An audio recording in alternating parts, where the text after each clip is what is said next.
No, that didn't work. No, that's dumb. Hey, what's going on, you guys? It's Brandon here, and today we're going to be talking about how to make $1,000 a month in the stock market.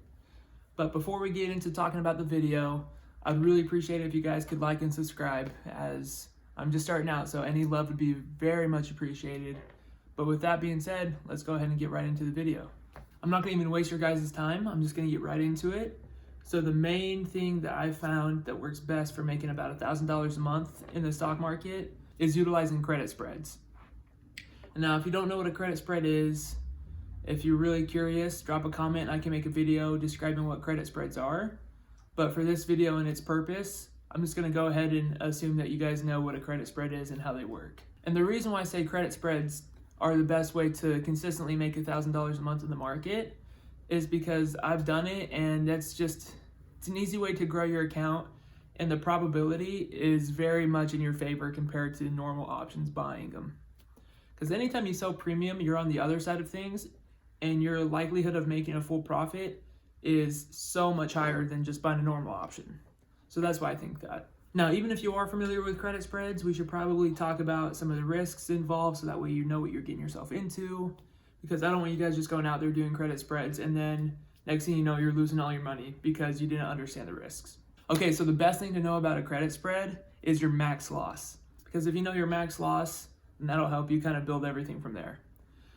So again, this is going to be predicating on the fact that you guys know a little bit about options and how they work, strike prices, just a little simple terminology. Again, if any of you guys are confused by any of this, make sure to drop a comment and I'll make a video over some basic stuff. The max loss you can have with the credit spread is the difference between the strike prices. So if you just have a $1 difference between the strike prices, you have to put up $100 collateral. So you'll lose that full $100 max loss, but you get to keep all the credit you received from that credit spread. So let's just say you received $20 of credit. So your max loss then in theory would only be $80. It's still a lot of money, but at least you get that credit. It helps a little bit. Another misconception about credit spreads that I hear a lot of people talk about is that a lot of people say, oh, it's not worth it. You're risking too much money to make a little amount. While that is true, you are risking a substantially bigger amount than you would just buying a normal option. The reason why you risk a bigger amount is because it's a lot safer to do and I don't want to say guaranteed, but it's a lot more guaranteed than buying a normal option. So that's why I think a lot of people miss out on that opportunity, because it's a great way to slowly build up. There's nothing wrong with making a little bit amount of money a lot of times than trying to make a big amount of money once. And now probably the biggest question you might have watching this video, how am I going to make $1,000 a month? Well, the amount of money I think you would need in your account to comfortably try to hit this mark would be about $2,500. And let me explain why. The reason I say $2,500 is because if you can get a 10% return on your money a week from that, you're getting about $250. And there's 4 weeks in a month, so $1,000. It's that simple. Now, obviously in theory, it sounds a lot simpler than it is. But if you have a stock that you like to trade or you follow the S&P, you can watch the trends and sell into the credit spread into the direction, and you can get a lot more premium for your credit spreads. So it all just comes with experience, knowing the stock, knowing when the premium rises so you can take advantage of it.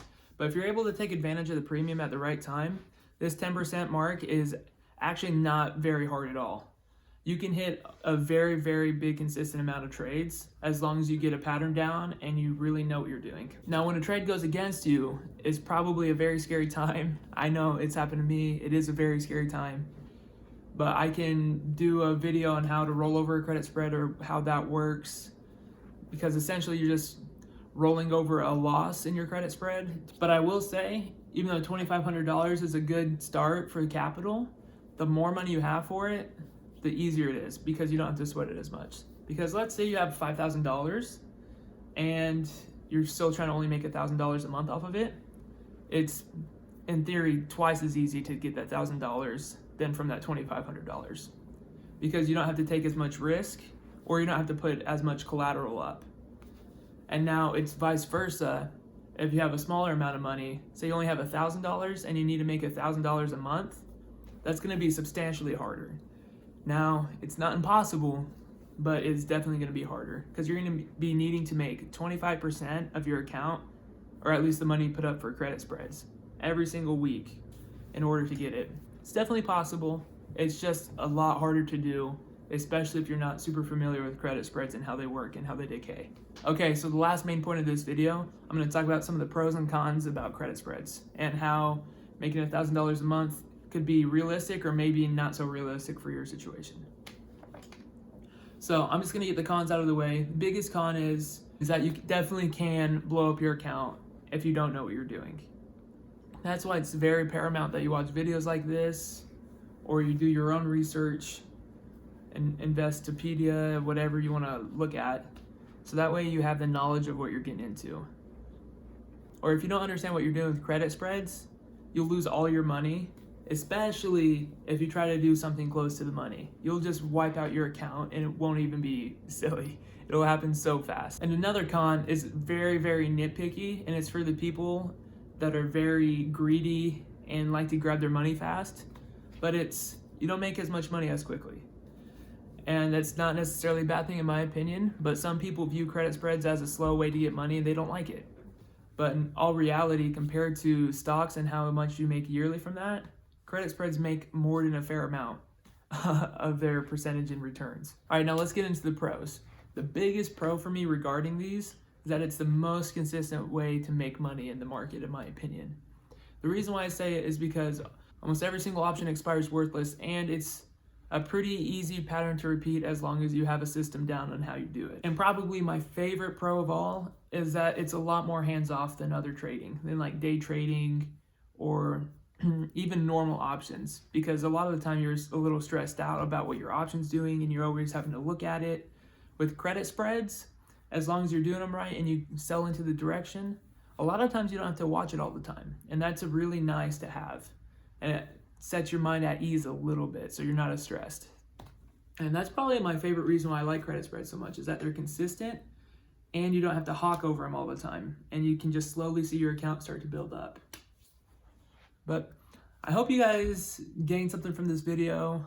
If you did, drop a comment, let me know what you did. If you didn't, drop a comment and let me know what I did wrong, and maybe I can improve upon it next time. But I would really appreciate it if you guys could subscribe to my channel. Like I said earlier, I'm just starting out, so I'm just trying to see what you guys like. If you don't like anything, shoot, I'll change everything up. But with that being said, I hope you guys have a great day.